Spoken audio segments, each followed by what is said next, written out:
সকালটা শুরু হয়েছিল ছাদ বাগান থেকে পুজোর জন্য মাকে একটু ফুল এনে দেওয়া নিয়ে। আজ আমরা একটা জায়গা বেরোচ্ছি, তো তার জন্য মা খুব বিজি, আর আমি একটুখানি মাকে উদ্ধার করে দিয়েছি আর কি ফুল এনে।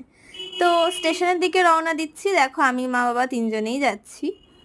আর কোথায় যাচ্ছি সেটা আগে বলি, আমি যাচ্ছি আমার দাদুর বাড়ি। হ্যাঁ, দাদুর বাড়ি মানে ব্যাগ গুছিয়ে অনেকদিন থাকা হলেও আমি হয়তো আজকে আবার ব্যাক করব। তো এখানে যাওয়ার সময় আমার দুটো পুরোনো বাড়ি দেখায়। পুরোনো বাড়ি মানে আমার বাবার যখন নসিপুরে পোস্টিং ছিল তখন এই হলুদ বাড়িটাতে আমরা রেন্টে থাকতাম, ভগবান গোলায়। তো আমার স্কুলিং বলতে গেলে একদম ওই অঙ্কুর কিশলয় ওইটা ওখানেই।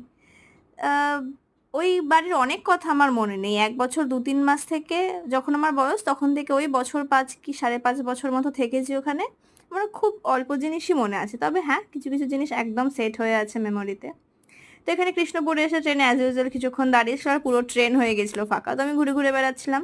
আর আমরা যখন লালগোলায় থাকতাম তখন আমি এই স্কুলে পড়তাম, মানে ক্লাস 1 থেকে ক্লাস 4 আমি এই স্কুলে পড়েছি। তো সারাদিন দাদুর বাড়িতে অনেক আনন্দ করে মজা টজা করে তারপর আবার ব্যাক করছি।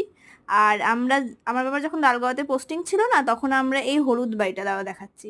ইট আছে দেখো সামনে, ওই জন্য ভালোভাবে দেখতে পাচ্ছ না। এই বাড়িটাতে আমরা রেন্টে থাকতাম। এই বাড়ির সব কথা আমার মনে আছে। আর এই শিমুল গাছটা থেকে আমি কত ফুল কুড়িয়েছি।